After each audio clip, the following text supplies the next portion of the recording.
Okay. Good morning, everybody. I'm Tom Brackett. I'm the president of the New Jersey State Chamber of Commerce. And today we have brought together a distinguished panel of reporters who cover the business and political stories of the state and the region every day. And that's no small task, believe me. So I want to thank Michael, Stacie, Matt, John, and Brent for the hard work they do every day. And we look forward to hearing from them today on this segment called the New Jersey Reporters Forum. Be a little remiss if I didn't say this is the first Reporters Forum that we have had since the passing of Michael Aaron, who rightfully so was called the Dean of New Jersey's State House Press Corps.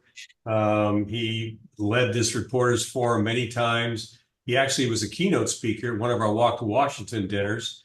He was a great guy, a great friend of all of us, a great a supporter of the state of New Jersey. We miss him, and we will continue to miss him forever. So today we're going to have a lot of things covered. There's no shortage of news in Trenton and the state. We have the presidential election coming up. We have an interesting Senate race. We have an interesting House race in District 7. We have the state budget looming, which could be an exciting time. We have the World Cup coming. And then we have the gubernatorial race, which could be the cherry on the cake on the Sunday for all this. So we're going to get into all that probably, or at least most of that. But before we do, I want to thank our sponsor, Archer and Griner PC. Archer has been a great supporter of the chamber and a great corporate citizen of New Jersey for many, many years. And we want to thank Archer for sponsoring today's event.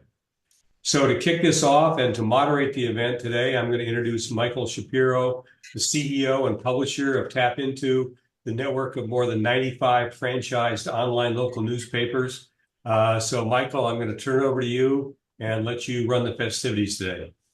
Well, thank you so much, Tom, and good morning, everybody, and really excited to be here. And we have a stellar panel, which I'll introduce today. Leading off the panel is Stacie Sherman, senior editor, the America's News Desk at Bloomberg News. And Stacie was also the New Jersey Chamber's Women of Influence Award winner just last week. So congratulations, Stacie.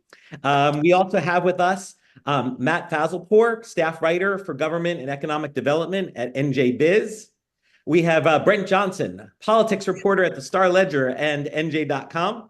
And rounding out the panel, we have John Reitmeyer, budget and public finance writer for the New Jersey Spotlight News. So welcome, panelists. Welcome to everyone here today. And we're going to kick it off talking about, I've been told that there's a presidential election going on. So I think we'll start there. So I know, during the campaign, we've had President Trump has suggested that he's in favor of eliminating the $10,000 cap on a federal tax deduction known as SALT. He's also recently talked about the possibility of eliminating federal income taxes. So I want to, I guess, direct the first question to Brent, if he'd like to kick it off, is, Trump obviously says a lot of things. He talks a lot when he's in front of people. And so are these campaign ploys, or is he serious about either of these? It's always very hard to telegraph, despite the fact that he's supposed to be a straight shooter. It's hard to telegraph exactly what Trump is going to do. I could see him letting this expire, but him passing a new round of tax cuts. He got a lot of blowback, including from people in his own party, about the SALT deduction.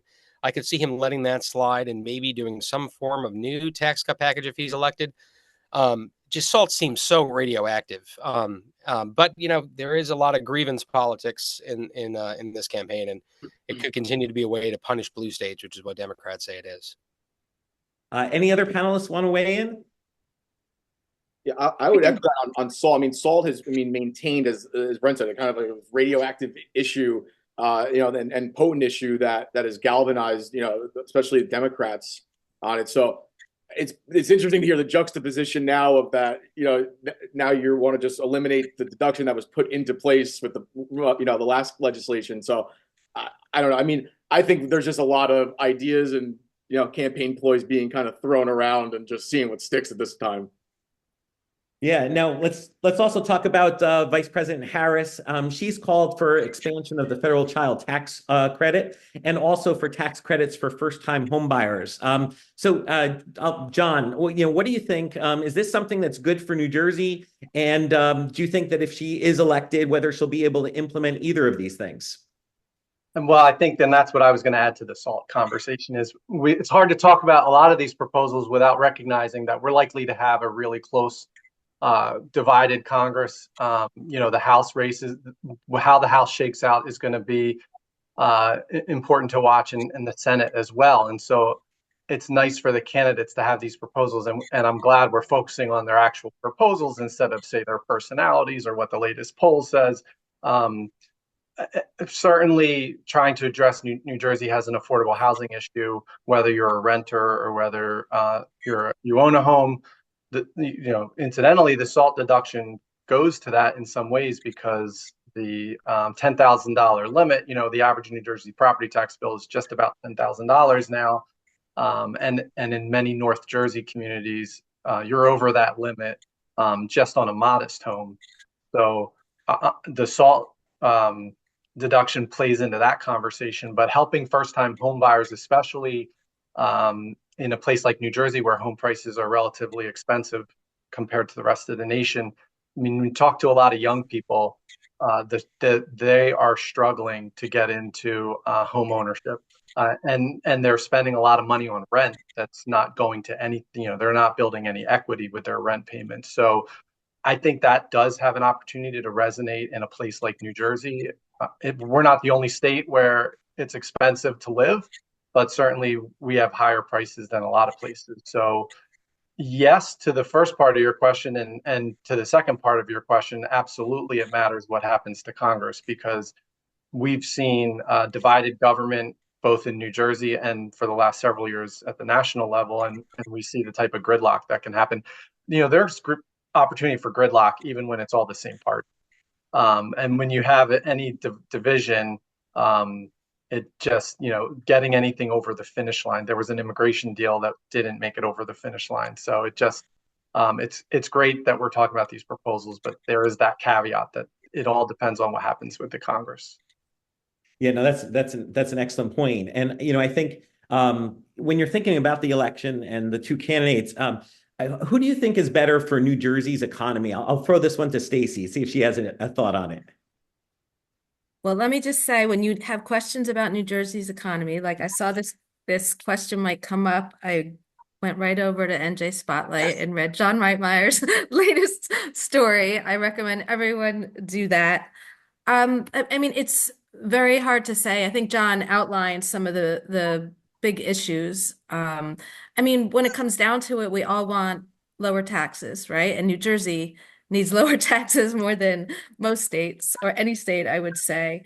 But on the surface, I mean, that's on the surface. So lower taxes sound great. Trump has certainly put forward a lot of lower taxes, but the reality is you have to pay for them. And so, he could say whatever he wants to say, and it sounds great, but funding it and getting it passed, as John said, is a whole other story. And then Kamala has talked about, the credits, and all that is great stuff, but we're in a campaign. I mean, I can't tell you how many campaigns I've covered and how few of those campaign promises actually get done. So I have no firm answer for you. And, one of the things I saw Harris propose recently was support for caregivers. I think probably all of us on this panel are in the situation where our parents are aging and we're having to deal with those kinds of issues. So, Matt, how does that play, you think, in a state like New Jersey, where there's a large senior citizen population, as well as states like Florida? What do you think? Yeah, no, I definitely think it's an issue that resonates for sure. I mean, I dealt with the passing of my dad a few years back, which a little bit sooner than we would have hoped with cancer. And it was, a gutting experience. So as this is something that no doubt hits everybody. So I think it's at least a smart issue to raise on the campaign. But again, I mean, it's just as kind of to piggyback what John kind of laid out. It's just, in such a divided time. I mean, really, I mean, the Senate and House are going to come down to an absolute razor's edge one way or the other, right? The Senate map probably favors Republicans. House map probably favors them. So seeing what can get done or not is going to be, a whole other task. But I think raising issues like home ownership, family caregiving, those are smart issues to raise because they do hit into no matter what party you are, what state you live in, what your background is, that hits into everybody. Yeah. Now, you were talking about the razor's edge. So throw this question out. So we all have heard about what happened at Madison Square Garden the other night. Do you feel that this impacts the election? Is this the October surprise that, every election there's an October surprise? Was the MSG rally the October surprise? Brent, what do you think? Yeah, I don't know how much of a sway it certainly wasn't. I was saying this before we got on air that it certainly wasn't a great thing for Donald Trump. I mean, it riles up his base and maybe ensures that more of his base may get. But I'm heading to Allentown later today to cover his rally for our sister paper, the Eastern Express Times, and they have 15% of their voting bloc is Puerto Rican, Latino and Puerto Rican. And they did a story today about how just everyone's riled up by this, and that I don't know if it will make people change their vote, but it may inspire more Latinos to come out of anger. So it's certainly that wasn't a good thing, the joke that was made by the comedian. But you never know. Like, how many of us went into election night in 2016 and thought Donald Trump was going to win? I've learned never to underestimate national politics in the last 8 years. Anything can happen. And I really think this race is very close, and we won't know on election night. We probably won't know. Maybe we didn't know till Saturday, I think it was, that Joe Biden had beaten Donald Trump. So I think you could have a similar outcome now. But yeah, that rally was definitely a tipping point, and tough to come a week before election day. Yeah. Now, I guess, Matt, do you think there's going to be any other October surprise coming up before the election, or you think that was it? I mean, seemingly every news cycle at this point, there's something that I thought wasn't possible the day before or the hour before. I mean, this again, I don't know if this is the quote October surprise or not, that this rally, but it seemed pretty egregious and unforced error type, to even, and especially, I mean, Latino men could determine this election. I mean, these margins are so tight. The whole thing just kind of mind blowing. But I still expect like 3 or 4 more things that, like, again, were not probably possible, in the news cycle before, in this next week. It's just been that wild. Yeah, no, I know, Stacie, you've been covering politics a long time. And what did you see anything different this year than in previous years, or this year versus 4 years ago, that you thought was interesting from a journalist perspective in terms of media or coverage or anything like that? I don't know where to begin. I've never been more like disgusted. And I'm not talking about a particular party, but I just feel like a lot of insults, like personal insults, to the point like shocking. I don't know. I think that is what has marked for me this campaign. Also, I have never seen America so divided. It is so stark, and people are so convinced. That's why I think the Madison Square Garden thing isn't really going to have a huge effect, because there's always I'm watching, on Twitter for response, and anyone who likes Trump is going to continue to like Trump. The minds are made up. I think largely minds are made up, and I'm not sure this will convince a Trump fan to no longer be a Trump fan. So I think those are the two things that have really that I've seen in this campaign. Brent, I know in recent days there's been a lot of controversy about the LA Times and then the Washington Post, not endorsing, and it appears because of the publisher saying not to endorse to the editorial staff. Do you think that, what do you think about that? And 2, do you think that's a trend that's going to continue? And what do you think what's the impact on our politics of that? It's strange because I'm 41, and for most of my life, it was a really big deal when a newspaper would endorse a candidate. We used to do it at the college paper when I was at Rutgers 20 years ago. It was, it was a big deal. You'd sit around the editorial board and would come up with an endorsement, and it helped drive, public opinion. There's a growing thought that maybe newspaper endorsements, one, aren't as powerful as they used to be, and two, should newspapers be giving their opinion like that? Does that sway coverage at a time when media organizations are held to a standard where people are angry about coverage, fair or not? But what it did do was it drew attention. It almost not endorsing drew more attention than them endorsing. That it almost brought the issue to an even sharper edge because of that. I don't know how many of the layman people in the United States are paying attention to the newspaper endorsements, though. But it's a snapshot of how everything is an issue these days. As Stacie said, it's so divided, and people are so dug in on their opinions. I don't know if a newspaper endorsement is going to change people's minds, but it certainly will get people talking about how divided things are. It really is remarkable how, and it's, you can say social media and the internet, everybody can go to their corner of the internet and have their views reinforced and believe what they want to believe. And there's very few things in the middle that can change that these days. It's tiring at the end of the day.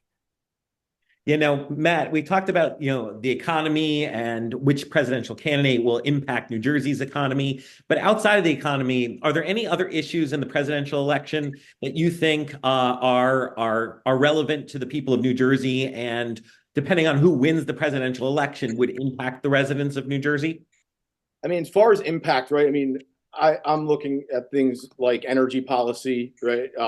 Infrastructure dollars. I mean, that would be the two things that when I just polling around, as I'm sure everybody on this call does, when you talk to just different leaders and different organizations, if there was a change from, because while Harris would have a different administration from Biden in some respects, I think it would be, along a similar track per se, whereas President Trump would have a whole different kind of, and those, so if that changeover happened and President Trump, retakes the White House, energy and infrastructure dollars. I mean, Gateway comes to mind. I mean, that is fully funded now and seems to be locked in. But if a new administration came in and wanted to hold up a mega project, I imagine there are ways that can happen. So, and obviously the energy policies would, in terms of what President Biden and Governor Murphy have going on, that would be a way different scenario if with a President Trump administration and a Republican administration coming in next year in New Jersey. So those are two areas where I'm kind of keeping a close eye on.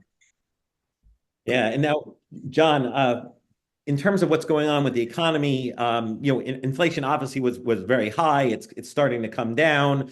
The economic indicators are starting to move in the right direction. So project out. We're after Inauguration Day, and we have a new president, whether it's Harris or Trump. Does Biden get any credit if the economy is better in January, February, or March? Or is it whoever's in the White House when the economy gets to that point? Are they the beneficiary of the improved economy at that point? Yeah, I think that's a really good question, because a lot of the metrics and the rate of inflation has slowed just about to where the Fed wants it. But in the main, we still have those elevated prices. We haven't had inflation actually reverse. We've just had the rates slow down. So for a lot of people, they're feeling those increased costs, and it's not too far removed from their memories when things like groceries cost less. Now, they might not recognize that there's also been healthy wage growth, or that might not weigh so much in their mind as some of the increased prices that they still see, or how much it costs to finance a car these days, add in the interest rate costs. So for a lot of people, even though a lot of the metrics are either improved or actually in a pretty good place. I mean, usually when we have the stock market where it is today, gas prices where they are today, unemployment where it is today, the incumbent would usually get a lot of credit for that, because it's been harder, say, than that cycle a few years ago where the House races were really hinging on frustration with the economy. I like the phrase vibe session that was tossed around a lot. And some of these years coming out of the worst of COVID, because as things have sort of skewed better, it's that people just still don't really feel it in a lot of ways. So it'll be interesting to see if we get to a new president coming in, and then if sort of Biden starts to get more credit about where things were left, and remember where things were when what he inherited. But we're kind of have the luxury of being able to have that conversation, not being in those horrendous conditions we were in when he first took office. So I think that's a really good question. It'll be I don't know. I'm not going to speculate on that one. And who wins could sway the needle a little bit as well. But certainly, I think economy in this election is still a big issue.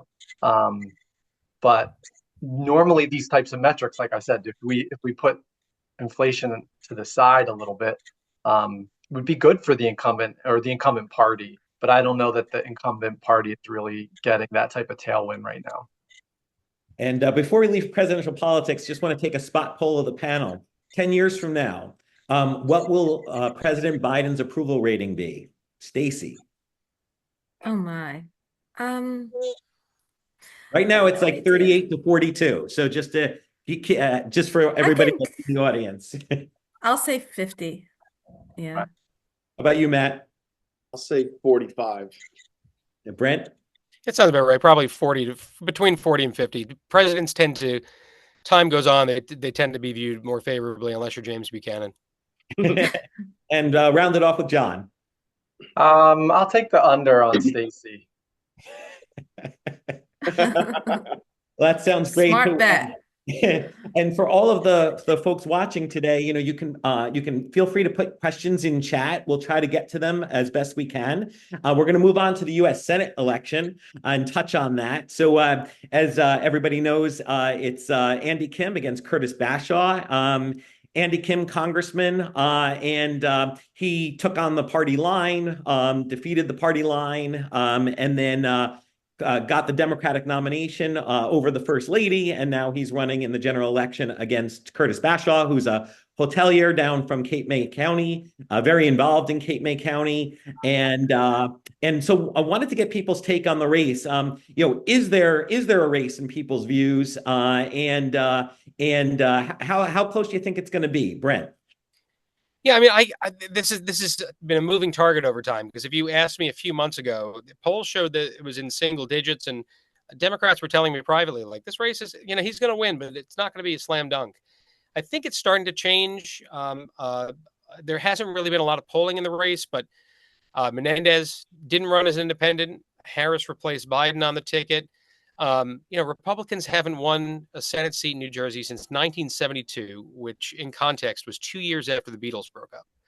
It's a long time ago. So that's a tough streak to break. And this was the year Republicans thought they could have done it with the Stencher Menendez. This was the time to do it. But Kim has made a name for himself. Bashaw, by all accounts, has been a very good candidate, but I don't know if that streak's going to end. But this has been a very interesting race because it has not been a knockdown drag out. There have been some tense moments, but it's been both candidates promising change and kind of being relatively cordial with each other. It's an interesting race. I don't know if it's a crazy heated race, but it's definitely one to watch. Yeah. Now, Matt, do you think should Kim win? Do you think that he is going to be a reformer in the U.S. Senate, or do you think he's going to become part of the old boys club that exists there, and has existed for centuries? He seems to have an independent streak. And I mean, just to echo what Brent was saying, that's one of the things that has stood out, though, that the race has not gotten in the dirt, in the mud, really. I mean, it has stayed pretty much above board. It's been kind of a good old school, tough campaign, but not crossing lines per se. I mean, look, he's taken on now the machine with the county line. He went against the governor's wife in a primary. So he's proven that, if he were to win, as the question is, I mean, I don't know how much a reformer, Senate, things tend to move slow there. So it's very tough to do that, just how, the institution is set up. But I mean, he has shown so far, to be formidable politically and not really scared to take on battles. So I would expect him to have a prominent voice, but again, within the confines of a Senate arrangement, that's kind of tough to get things done. Yeah. Anyone else want to weigh in on the U.S. Senate election? I'll say that I think if Andy Kim were not as liked and popular as he is, that the Republican would have more of a chance. But he has a I'm in South Jersey, and he has a following. This is where he's from. People love him. I'm not saying everyone loves him, but there's a big group that really is pushing for him. He strikes me, you said with the old boys club, he doesn't he does like his own way, right? Like he genuinely thinks about things, and he votes what he wants to do. And I don't see him falling into that. That has been said though before. I've said that about other people before. You never know in politics. But he seems, I think in general, just that he seems to have a good chance of winning. Last thing I'll say about the Senate election, I had a source mention to me that he seems like the right Republican at the wrong time. He seems like the kind of Republican who would have done crazy well in New Jersey 20 years ago. But with Donald Trump in New Jersey being a radioactive figure, that could bring him down unfairly, because even though he said he'll vote for Trump, he's walked a tightrope on Trump. But that's, yeah, Bashaw definitely, I mean, even Democrats have good things to say about Bashaw. It's just that it's tough to beat that losing streak in this climate. Yeah, now, in New Jersey, we used to have, back in the day, we used to have competitive congressional races. There used to be several of them throughout the state. Today, it's really one, which is the 7th congressional, where we have incumbent Congressman Tom Kean against challenger Sue Altman. Matt, can you weigh in on that race, and what do you think are the key issues there? Well, you could see, again, when we were talking at the top about how tight, the House and Senate are going to be. So in the House, I mean, just the flood of ads that have come in on this race. I mean, the battlegrounds are the national money is flying into these few battleground seats, which this has become. I mean, it kind of is like the prototypical, kind of where we're at in the current divide. You have Altman about getting guns off the streets, women's rights, and Kean about crime, securing the border. So it's kind of this matchup of where both parties, and especially the bases, are at right now. So, I mean, it's an interesting standoff, but I mean, you could just, again, see the importance of, again, California, New York have some of these battleground seats, but I mean, this happens to be the one in New Jersey where the national money is flooding in. And unlike the Kim race we were just talking about, the Kim Bashaw race, this has gotten a little bit uglier, as and especially I would expect that to ratchet up over the next few days. Yeah, no, it was interesting because in the 2023 election, both in Summit and in Westfield, Republicans made significant gains there, largely because of economic issues. So I'll throw this one to John. How do you think that's going to impact the Kean-Altman race, given that both of those towns are in the 7th congressional district? Yeah, I think, and it depends on what this, as Matt was referring to, is sort of what issues carry the day in voters' minds. Because you have Altman, and funny because the last cycle I was in this district, and now I didn't move, but the district moved away from me. So I'm unfortunately in that situation where I'm still seeing those ads. More and more, I'm fleeing to streaming service with no ads this time of the year, just so I can tune out all the nonsense. But I'm not getting the mailers, gratefully, but I'm still seeing some of the noise, and I don't get to vote in this one anymore. I think, yeah, it goes back to what we were talking about before. Is this going to be are voters going to predominantly? Is it going to be an economy election? Is Altman going to be able to convince voters that it's an abortion rights election? Is it some other issue? Some of the ones that Congressman Kean has been talking about. I think that remains to be seen. I mean, what I think will be interesting will just be, once all is said and done, once all the money gets spent, all the ads are aired, we know the breakdown of this district sort of electorally. How much off of those percentages will it be when the final votes are tallied? Are people generally still voting by party and checking to see if that R or D is next to the name? And a lot of normal people don't really pay too much attention to a lot of the stuff that we unfortunately talk about and write about. And then they might go and on election day, or even now we were talking about October surprise. I mean, there's voting's already underway. So in some ways, October is too late for that surprise. It'll be interesting for me to see the final number. And is it just going to be one of those elections where, because of the division, people are going in voting for the party that they favor and sort of discounting who the actual candidates are? Brent, recently the DCCC put this on their really targeted list. It hadn't been, and now they're funneling a lot of money into the race. So do you think that, why do you think that that's the case? Do you think it's because they've seen some internal polling or something like that that said, hey, this is much closer than we thought it was? A few things. One, that's true. The race ended up being, I don't know if they thought this race was as close, even though we've been saying it's been close for a while. I don't know if they thought so. Then I had also had sources telling me that Hakeem Jeffries and Nancy Pelosi had wanted to keep a lot of the money in California and New York for the close races there. And I heard that Governor Murphy made a personal phone call to Hakeem Jeffries and said, hey, we have a really important race here, and, it could help tip the House. And that he got involved, and that helped there too. But this is definitely, one of the handful of races to definitely watch across the country. New Jersey is in many ways blessed to have something that is that important to an election that will tip what happens in New Jersey will help determine who is in the House next year, or who controls the House next year. Yeah, and jumping back to the Andy Kim Curtis Bashwell race, because we had a question in chat, and I'll throw this one to Matt. So recently, Governor Murphy endorsed Andy Kim. Do you feel it was a full-throated endorsement, or do you think he was just doing it for window dressing? Yeah, I'm sure there's still some, some, I don't want to call it bad blood, but there's some wounds, raw wounds there in that situation. But I think at the end of the day, Murphy is a party guy, so he's going to do what needs to be done to try to move his party along in this kind of situation, especially in such a tight environment, and put any personal things past. But probably not his most full-throated of other endorsements. He's actually given a pretty full-throated endorsement to Sue Altman, so you can see kind of a little bit of contrast there. Yeah, no. Anybody else want to weigh in on the House race between Kaine and Altman before we move on? I'll weigh in on Murphy's endorsement. Oh, please, Stacie. Yeah. I'll just say, politics is politics. His term ends next year. His marriage is going to continue, right? And so he has a couple of different people to please, and that includes his wife. That's all I'm going to say.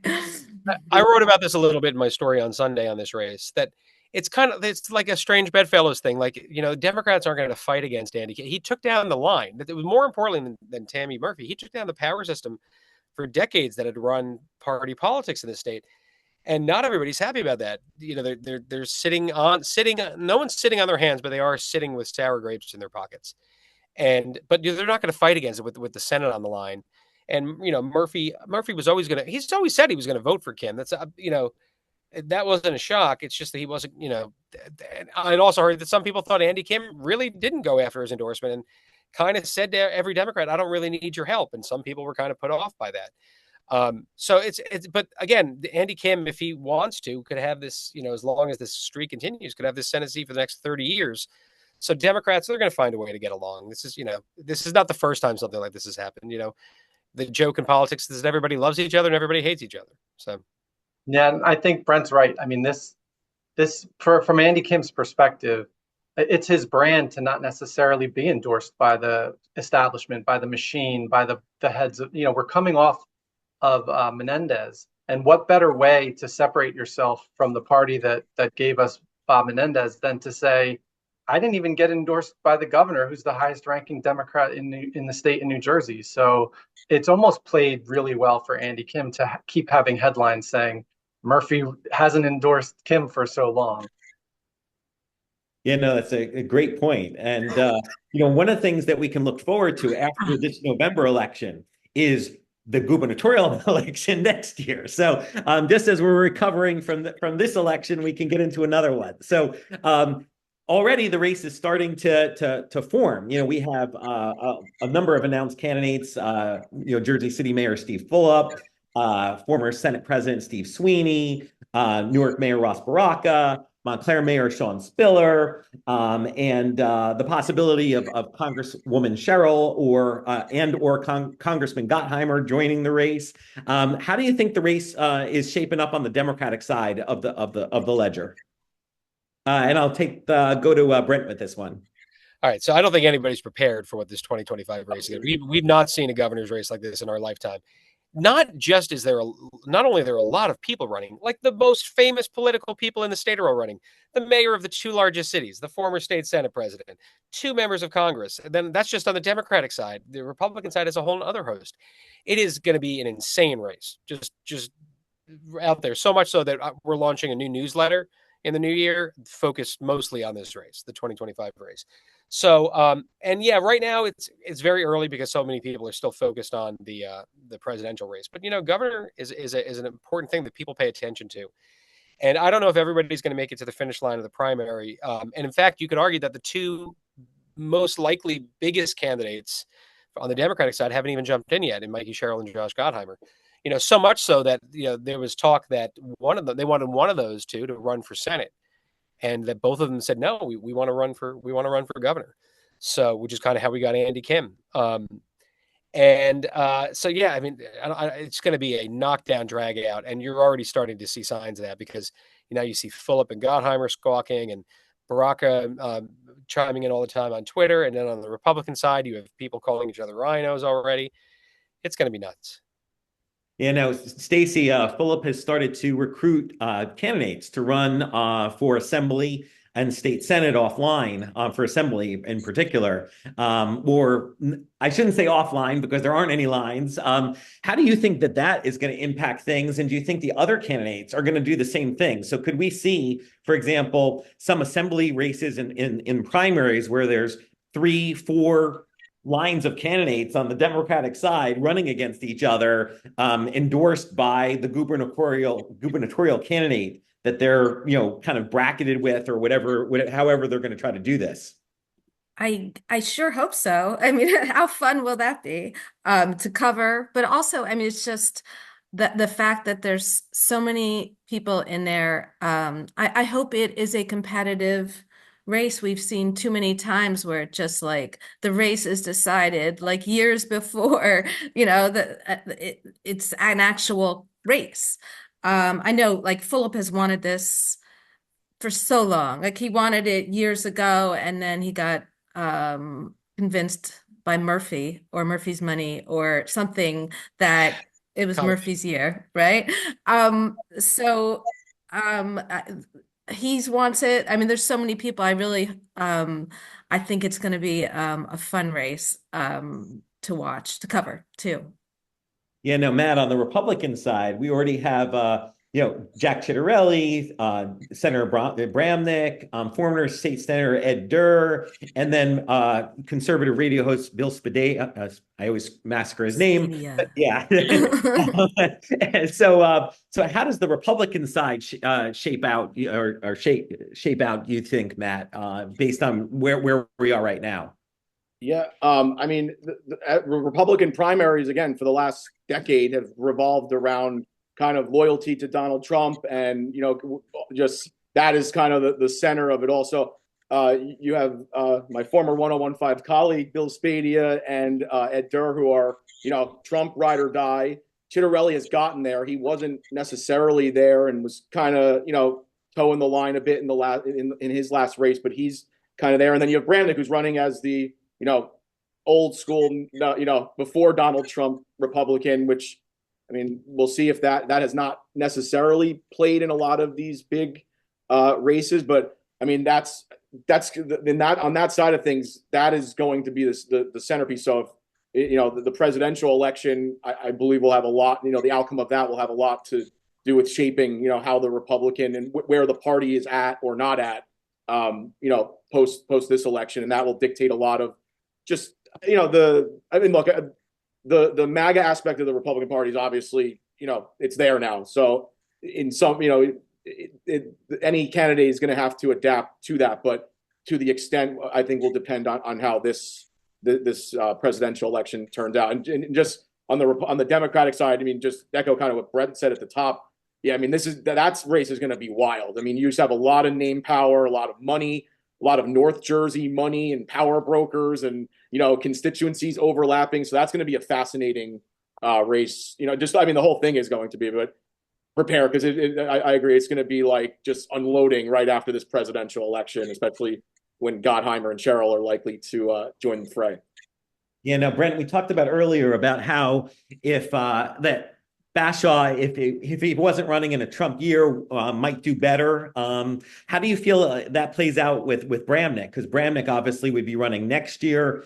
Trump's not on the ballot. So do you see any difference there? Yeah, the problem will be getting through the primary, especially without the line. Without the line, when everybody's on relatively equal footing, can he convince enough? Will he be able to get enough of the MAGA base that will still be there, whether Donald Trump is president or not? There will still be people feeling the after effects of the Trump era. Will they go for a guy who's been so openly anti-Trump? And that's the thing is you could win a primary with Donald Trump support and then flame out in the general election because there's just not enough. There's not enough MAGA people in the state. I always talk to people who down in South Jersey, like, well, don't you see all the Trump flags in Ocean County? I'm like, well, those are small pockets of the state where he has a lot of support. Statewide, being a Donald Trump candidate just has not proven to be successful in New Jersey. So you could have something where someone like Spadia ekes out of the primary with the support of MAGA voters, but then faces a tough time in the general election. Or if the party has to go, maybe let's nominate someone who's a moderate because that is the best chance of winning. Because we've seen moderates win the governorship in New Jersey many times. Christy Whitman, Tom Kean, Chris Christie. We go back and forth a lot in this state.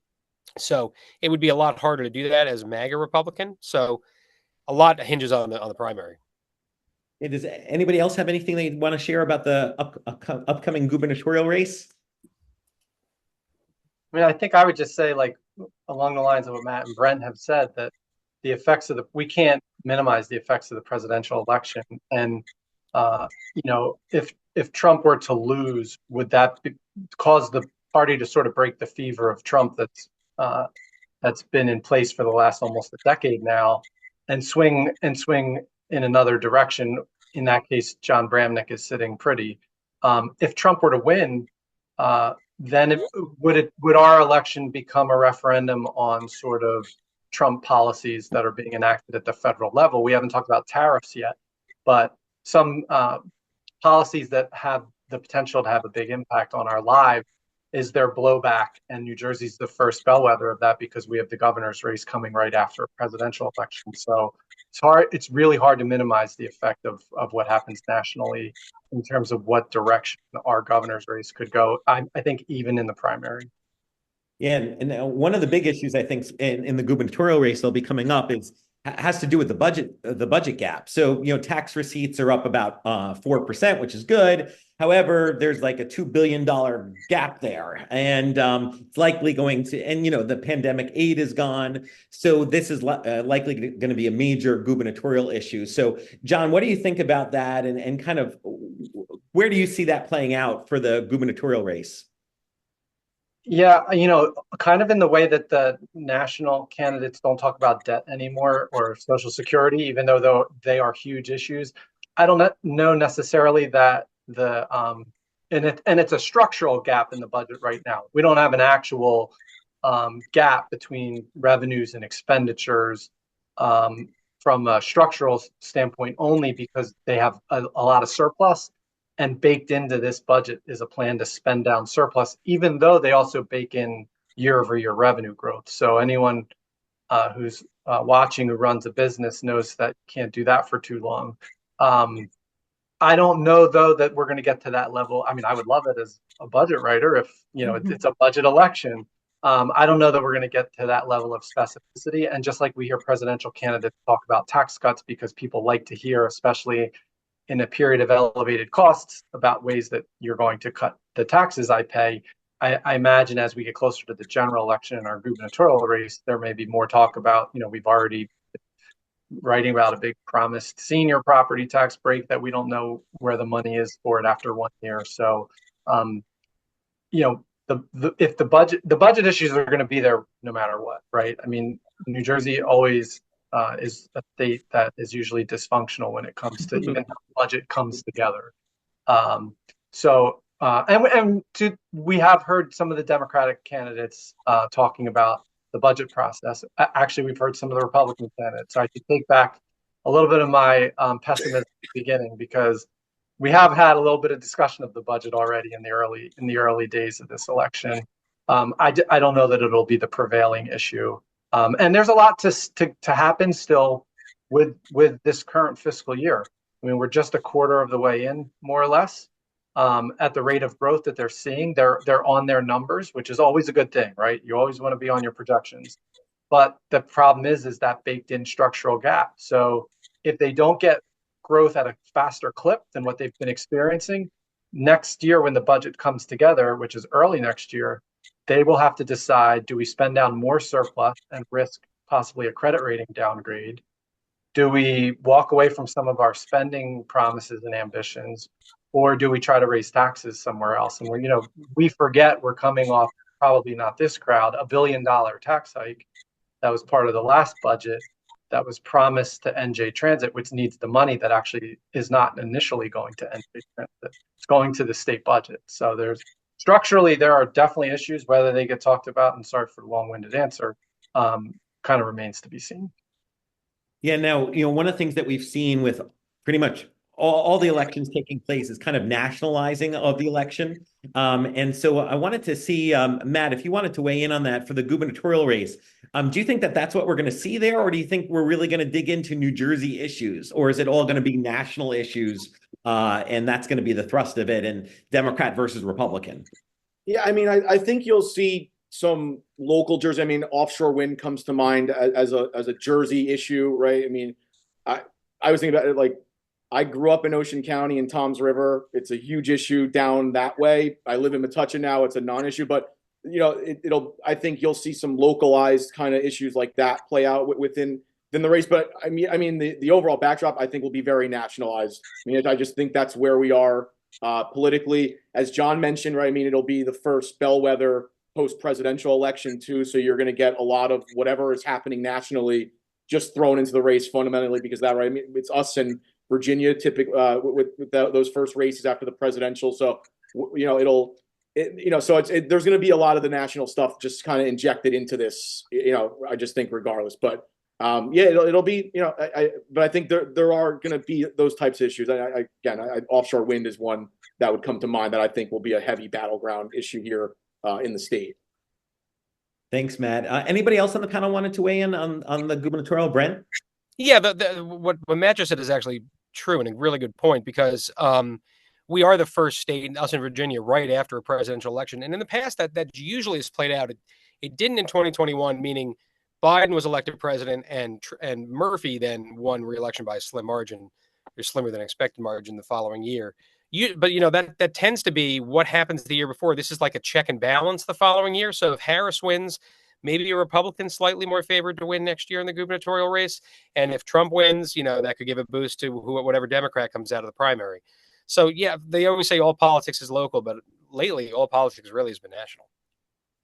Well, thank you so much, everybody. I wanted to close talking a little bit about Michael Aaron. As Tom Bracken had mentioned, Michael was a mentor to a lot of reporters in New Jersey, had a lasting impact, and he'll be sorely missed. I was wondering if any of you had any thoughts or remembrances of Michael that you'd like to share today. So I'd open it up to the panel to see if anybody would like to say anything.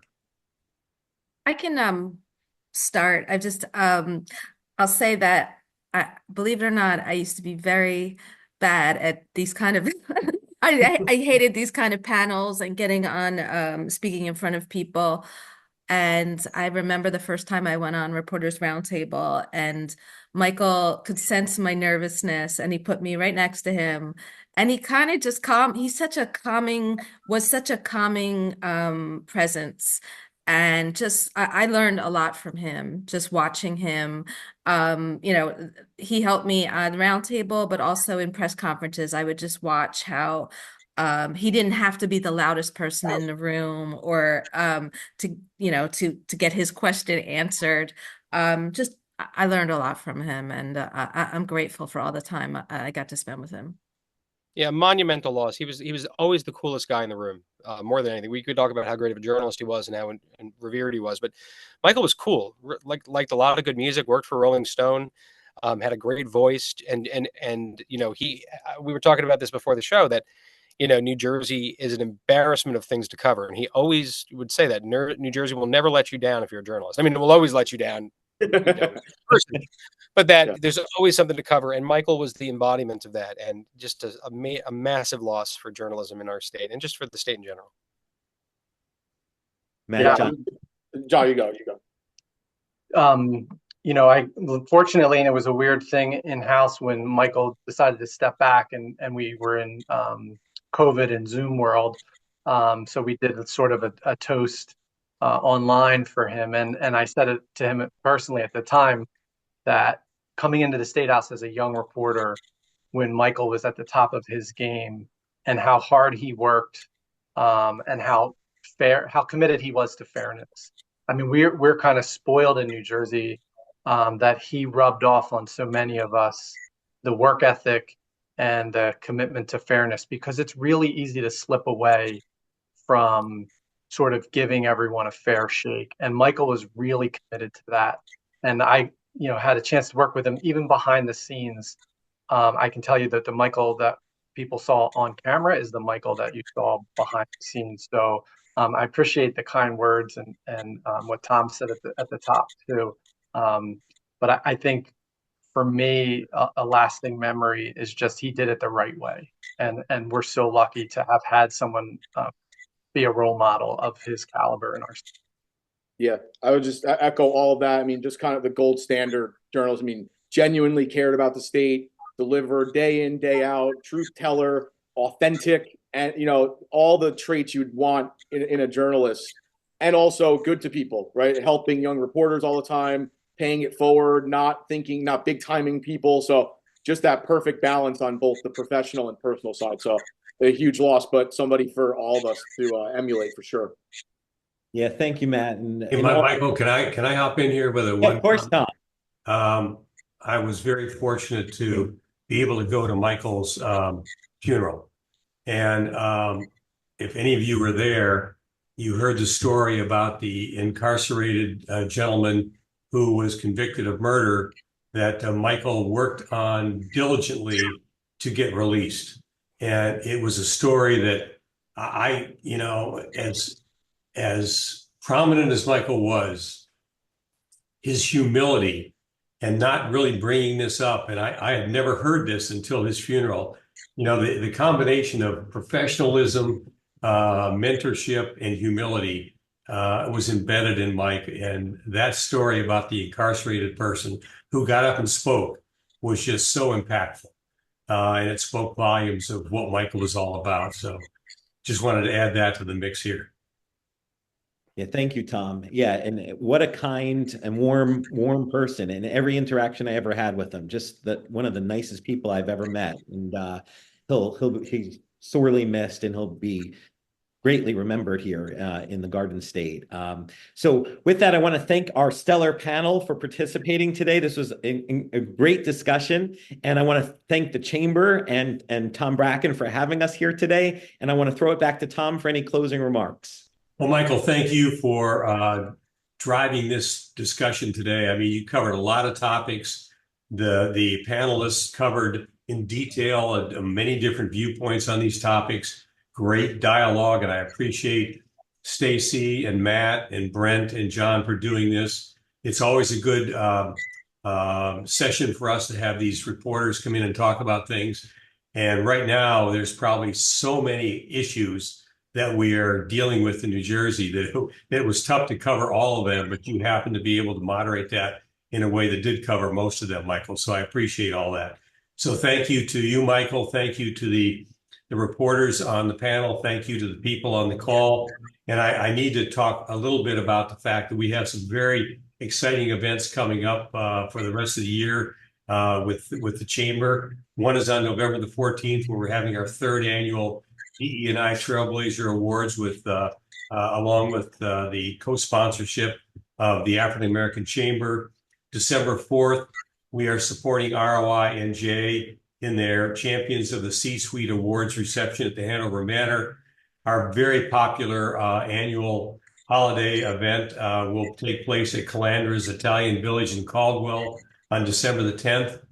And then the biggie, February 6th and 7th next year, we're bringing back the Walk to Washington, which is an event that if you've never been on, you should get on. And for those people who have not been on for 5 years, this is going to be a big one. We hope to have most of the, if not all of the gubernatorial candidates on the train. The governor hopefully will be on the train. We're going to meet our congressional delegation in DC. And the one thing I will promise you is the dinner that we always had is modified dramatically. So we're changing that venue so there's much more networking and very few speeches. So please plan on attending the Walk to Washington trip on February 6th and 7th of next year. So thank you to everybody. We appreciate the time you spent with us today, and I hope you have a great rest of the day. Thank you.